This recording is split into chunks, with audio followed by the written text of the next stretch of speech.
Hello students, today we will discuss IB Physics HL paper 2, May 2018, time zone 2. I found this paper more difficult than for time zone 1. As usual, I mentioned the sources that you should use. Main huge textbook from Oxford 2014, shorter textbook from Tim Kirk, Oxford 2014, and you should have from examiners IB Physics Guide, which explains the exam, syllabus, and mention formulas that are in the booklet. What is this booklet? It is physics data booklet, which also include all about 95% of formulas that you will use. Exam is 9 questions for 2 hours 15 minutes, 95 marks. So this is the cover page, and as you see, you should use calculator. You should have clean copy of physics data booklet with formulas. Let's start. A small ball of mass m is moving in a horizontal circle on the inside surface of its frictionless hemispherical ball. The normal reaction n makes an angle theta to the horizontal. State the direction of the resultant force of the ball. For circular motion, it is always directed to the center of the circle. So if we look to the picture, the result or centripetal force or resultant force should be horizontal, directed to the center of the circle. So circular motion resultant is always to the center of circle, here in horizontal plane. On the diagram, construct an arrow of the correct length to represent the weight of the ball. I decided to use triangle, tail head, and because we have reaction force plus weight give us resultant force, so I have drawn perpendicular, and this is the weight. So the weight should be such as to have resultant force exactly along this dashed line towards the center. Shows that the magnitude of the net force on the ball is given by the following equation. So weight equals ma, so we refer to the triangle that we have just drawn. So tangent equals weight over resultant force, F. So rearranging, we get this formula. Done. B. The radius of the ball is so much, angle is so much, determine the speed of the ball. So here, radius of the sphere is not radius of the circular motion. So using this triangle, you can find that radius of circular motion is r times cosine theta. So first we find relation. So we first find the radius of the circular motion.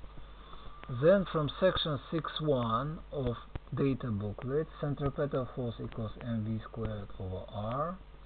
And from previous point we know that it is equal to mg tangent theta. So substituting expression for small r, we get formula and we calculate two significant figures. Why? Because angle is two significant figures. Radius of sphere, ball actually, is two significant figures. So minimum is two significant figures. Outline whether this ball can move on a horizontal circular path of radius equal to the radius of the ball. No, weight will not be balanced as no vertical component of normal reaction force. So if we return to the picture, so if we are over here, then normal force will be horizontal and it cannot balance the weight. So the resultant force will be not towards the center, so we cannot get circular motion. Right, now we return back. So we answered this question. D. The ball is now displaced through a small distance x from the bottom of the ball and then released from rest. Picture. The magnitude of the force on the ball is given mgx over r, where r is the resultant. So let's split this picture. Outline why the ball will perform simple harmonic oscillation about the equilibrium position. So condition, we are given this relation, so force equals F equals minus mg over r times x. Mg over r is constant, so restoring force is directly proportional to displacement and is opposite. So this is condition required for simple harmonic motion. Shows that period of oscillation of the ball is about 6 seconds. So 9.1 mass spring situation. So restoring force is F equals minus kx. In our situation, restoring force is mg over r. So substituting, we are getting this expression, and then we get this answer to two significant figures, about 6 seconds.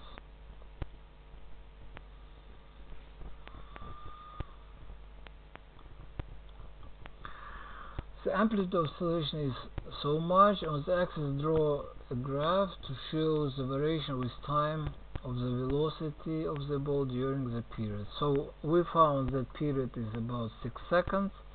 So quarter, half, 3 second of period is so much. Amplitude, so we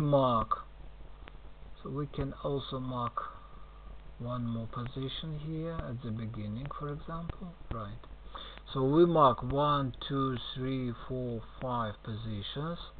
So total period, half period, quarter, and so we draw sine function, and we keep amplitude up and down. So amplitude is 0.12 meters. So this question is done.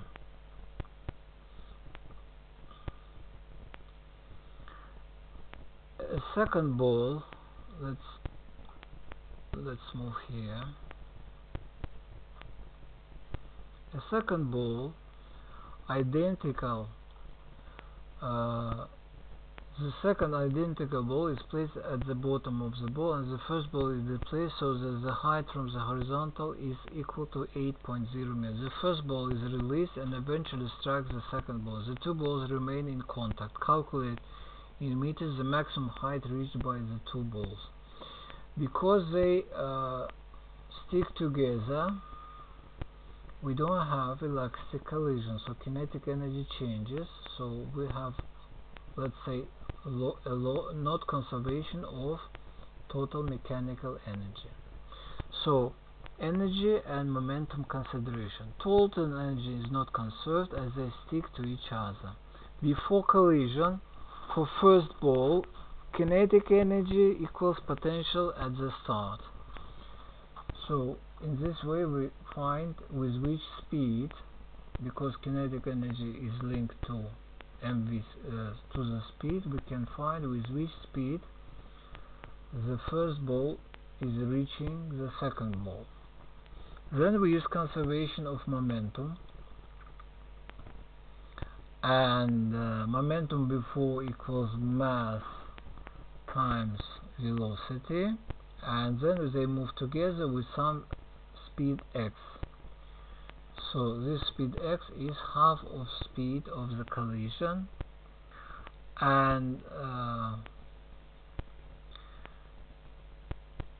then we again use energy consideration. So these two balls together with mass 2m are moving with speed x, and they have kinetic energy. Then they rise and finally stop. So all kinetic energy turns into potential. and mass is 2m g h in the end. So we can rearrange this formula and find the height. Then we have question 2. An ideal monoatomic gas is kept in a container with so much volume, temperature and pressure. State what is meant by ideal gas. The simplest definition is ideal gas obeys 3 ideal gas laws. Calculate the number of atoms in the gas. So volume, temperature, pressure, number of molecules we should find. From section 3.2 we know that number of moles is n of number of Avogadro's number, and we can rearrange this formula for ideal gas equation to have number of molecules, and we know everything. R is gas constant, so it's 831. We know it from booklet, and we get the answer. Done. Calculate in joules the internal energy of a gas. So section 3.2, formula for energy of one molecule, 3.2 Boltzmann constant times temperature. We calculate and then we multiply by number of molecules. So we find 170 joules with two significant figures. The volume of gas in A is increased to so much at constant pressure. Calculate in Pascal the new pressure. Boyle's law, product of pressure and volume is constant.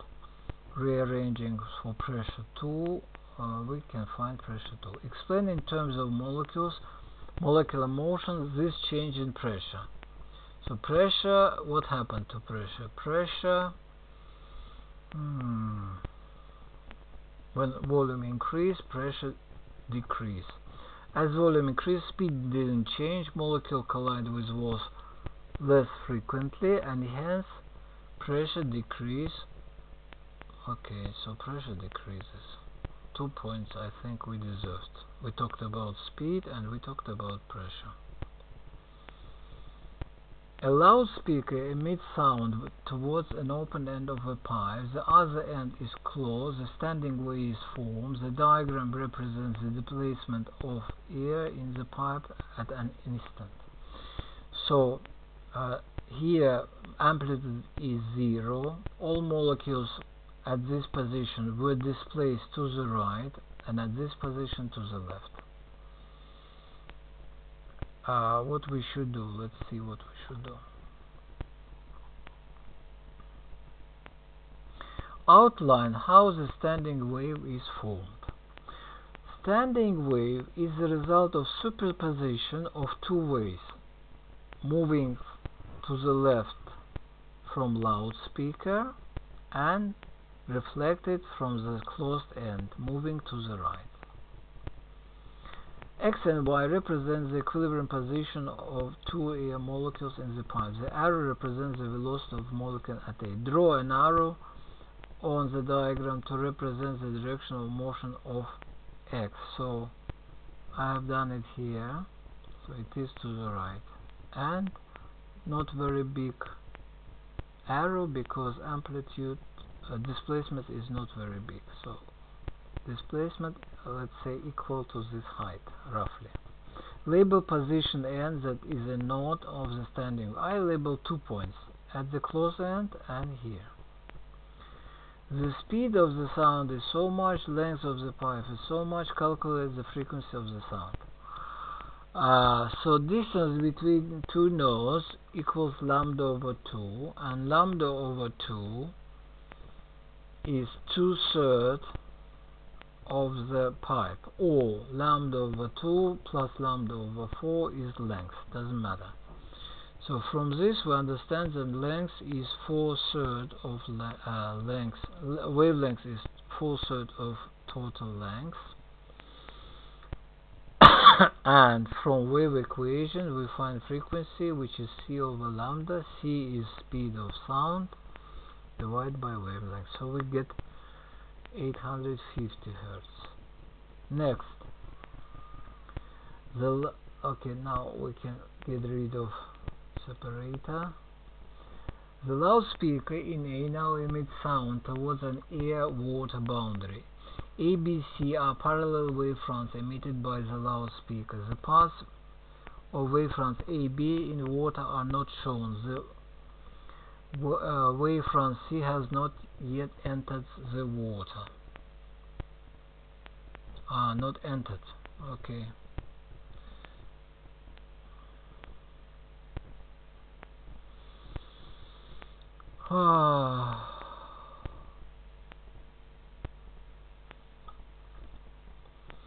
The speed of sound in air so much, in water is so much. The wavefronts make an angle theta, determines the maximum angle. We will return to this picture. Determines the maximum angle with the surface of the. Determines the maximum angle at which sound can enter water. Give your answer to the correct number of significant figures. So, in water, because speed is greater, the angle will be greater, and at some angle the sound goes along the surface, and then, which is critical angle, so when angle of reflection, angle of refraction equals 90 degrees. So from section 4.4 we use formulas for speeds and angles. So we assume that angle in the water is 90 degrees. How much is the critical angle? So critical angle appears to be 13.1 degree. Draw the line of Z to complete wavefronts A and B in the water for theta less than critical. So A and B, this means that I should get rid of this. And so first I draw direction of incident ray. It will go away from normal, and then I draw two lines that are perpendicular to this direction, because wavefronts are always perpendicular to the directions. And also I care about not breaking this wavefront. So wavefront A in air and water, wavefront B in air and water. Question 4. The diagram shows a potential divider circuit used to measure EMF of a cell. State what is meant by EMF of a cell. So I use answers from Max schemes. The work done per unit charge in moving charge from one terminal of a cell to another round the circuit. So round the circuit. Now we need separator. AB is a wire with cross section and length 1 meter. Resistance of wire AB is 80 ohm. When the length of AC is 0.35, the current in cell X is 0. Shows that the resistance of AC is 28 ohm. So section 5.2, resistivity equals resistance, cross section area and length. We rearrange this formula for resistance, and we see that resistance is proportional to length. So we use ratio method. We divide ratio. We find ratio of resistance AC to resistance AB, which will be equal to ratio of lengths AC to AB. Rearranging this proportion, we get RAB 28 ohm. Done. Determine E. Left loop. So here we have left loop. In the left loop, it's right loop. Why right? Left loop. Right loop. Sorry. Right loop. Right loop. EMF equals voltage AC.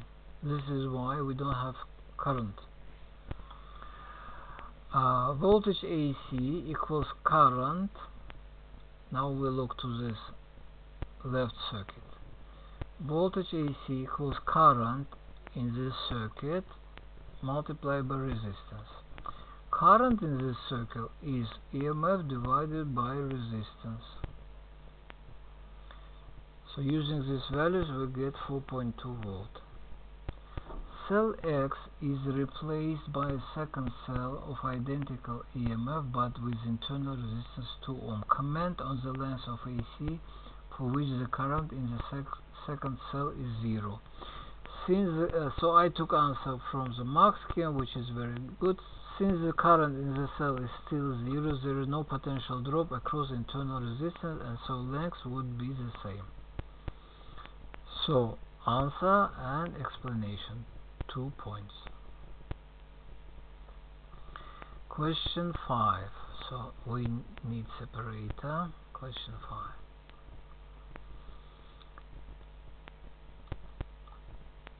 Right, monochromatic light from two identical lamps arrives on the screen. The intensity of light on the screen from each lamp separately is I0. On the axis, sketch a graph to show the variation with distance on the screen of the intensity of light on the screen. Because lamps emit light that is not in phase, we don't have interference pattern. This is why we just add intensity. So I and I give us 2I, so 2I intensity. And it is intensity on the screen. Even we don't show that this decrease because they say on screen it is I0. Now another situation. We have double slit. Monochromatic light from a single source is incident of two thin parallel slits. The following data are available. The intensity of light on the screen from both each slit separately is I0. Sketch on the axis a graph to show the variation with distance on the screen of the intensity of light on the screen for this arrangement. That's an interesting question. Because we have double slit experiment, we get coherent lights, and at some points the path difference will be equal to integer number of wavelengths, and the light waves come in phase. When they come in phase, the amplitude is added. So the amplitude is doubled, and because intensity is proportional to amplitude squared, the intensity is increased 4 times. Then the separation, so we should have bright and dark fringes. Distance between bright fringes is calculated by formula from section 4.4. It is 2 centimeters. So taking all this into account, we mark the position of maximums, and intensity is 4I0, and then we draw a sort of sine function. The slit separation is increased. Outline one change observed on the screen. So if we look to the formula, if you increase separation, distance will be smaller, so smaller distance, more fringes. So fringe separation decreases and we see more maxima. Question 6.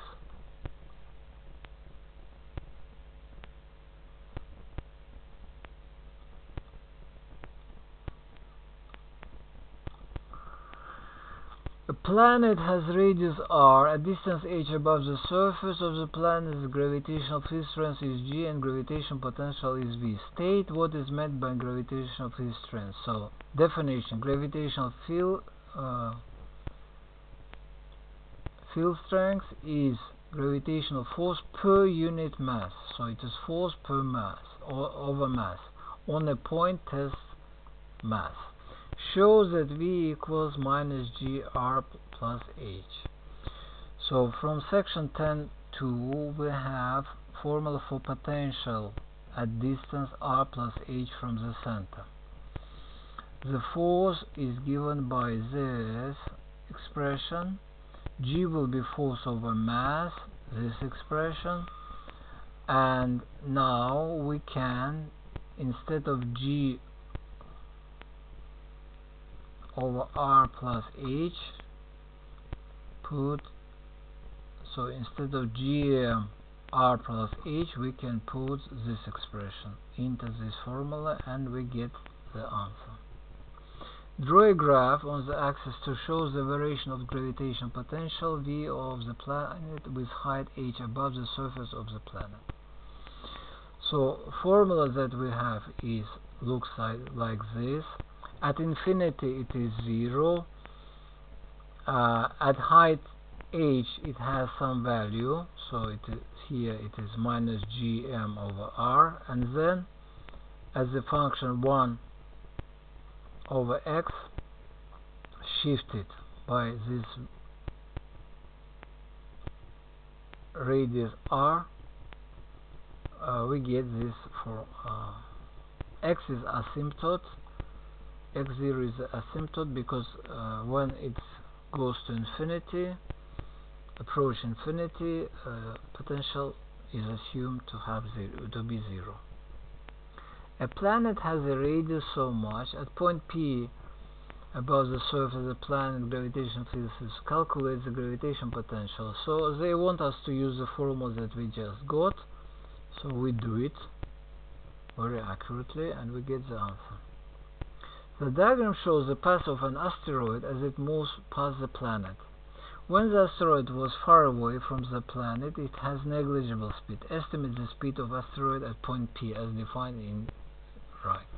So here we use conservation of energy. Total energy is conserved. At infinity, kinetic energy, potential energy are 0, so total energy equals 0. At point P, total energy again is 0, but this time we have kinetic energy and negative potential energy.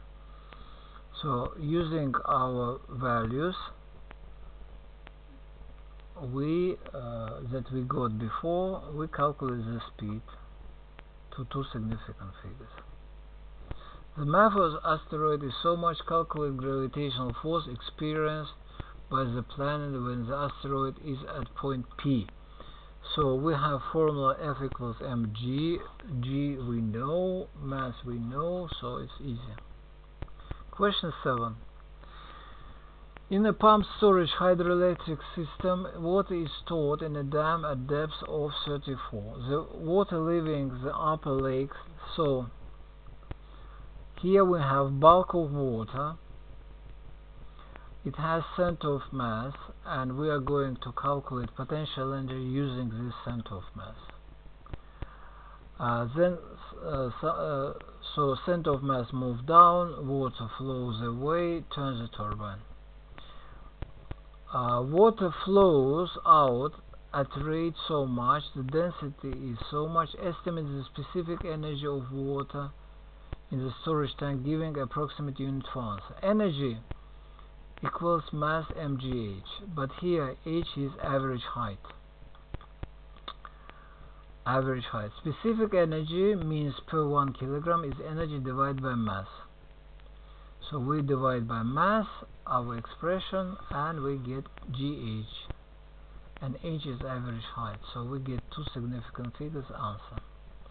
Shows that the average rate at which the gravitational potential energy of the water decreases is so much. So change of energy equals mass, change of mass multiplied by g multiplied by h. Rate equals rate of mass g average height. So change of mass equals volume times density. Volume they give us this volume. In 60 seconds this happens. So we convert volume into mass and then divide by time to know the rate.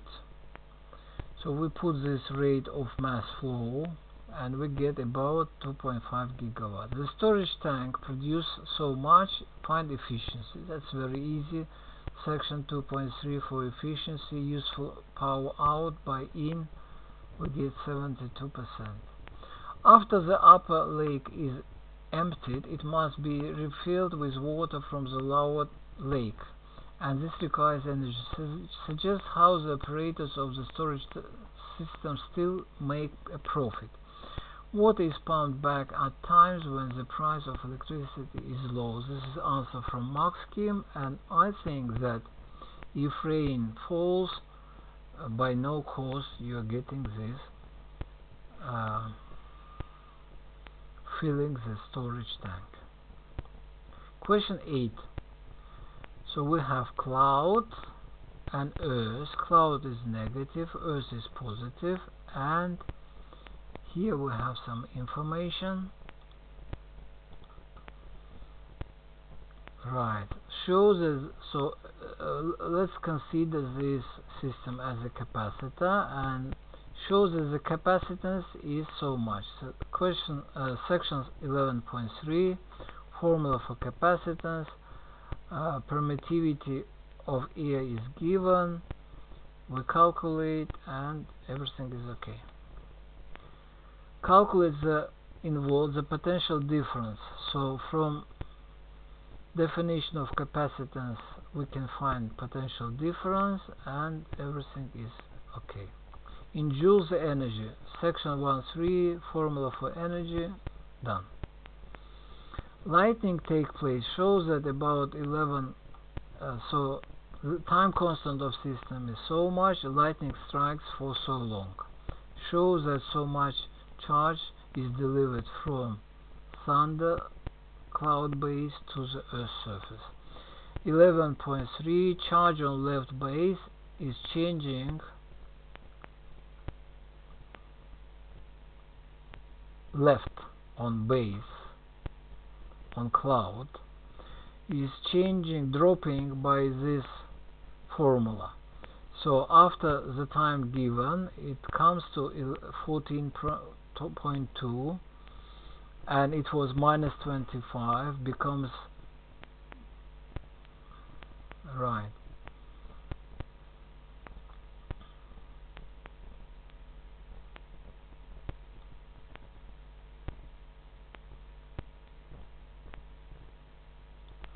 So changes 11 coulomb and it is negative charge. Calculate in amperes the average current. So we use formula 5.1, formula for current, charge divided by time. Easy. State one assumption that you should make. So first of all, the cloud is flat, parallel to the surface, and so on. Question 9. Rutherford constructed a model of the atom based on the result of alpha particle scattering. Describe this model. So I use answer from Max scheme. Very good answers. 3 points. So most of mass of atom is confined within a small volume called nucleus. All positive charge is confined with a small volume in the nucleus. Electrons orbit the nucleus in circular orbits. So move around in circular orbits. Bohr modified the Rutherford model by introducing the condition, outlines the reason for this modification. So line emission and absorption spectra, line spectra of atoms could not be explained by Rutherford model. This is why Bohr's model have few new ideas. First, electrons have discrete certain energy levels and orbit. On the orbits, electrons don't radiate. Electrons move between orbits emitting radiation. Shows that the speed of an electron in hydrogen atom is related to the radius by the following equation. So we assume circular motion, centripetal force section 6.1 and electrical force section 5.1 are equal. Charge of proton is E, charge of electron is E, so square of charge is E squared, and we get this formula. Using the answer in B and C, I reduce. Okay, so we have condition for radius, actually not radius, for speed. When n equals 1 it becomes like this, and also we found this condition from previous section. So velocities we equate and we get a formula for r. Calculate the electron's orbital radius. Just substituting numbers into this formula we get the answer. Rhodium decays into palladium, but beta minus decay. The diagram shows. So the arrow represents beta minus. Explain what may be deduced from the about the energy of electron. Decay equation is rhodium decays into palladium, beta emission, and antineutrino. Energy released is change of energy, and this energy is shared between electron and antineutrino. This is why electrons have energy from 0 to this 3.6 electron volts. Suggest why beta decay is followed by emission of gamma ray photon. So we have palladium at excited state. From this excited state, palladium should undergo to ground state, emitting a beta particle. Calculate the wavelength of the gamma ray photon in formula. So energy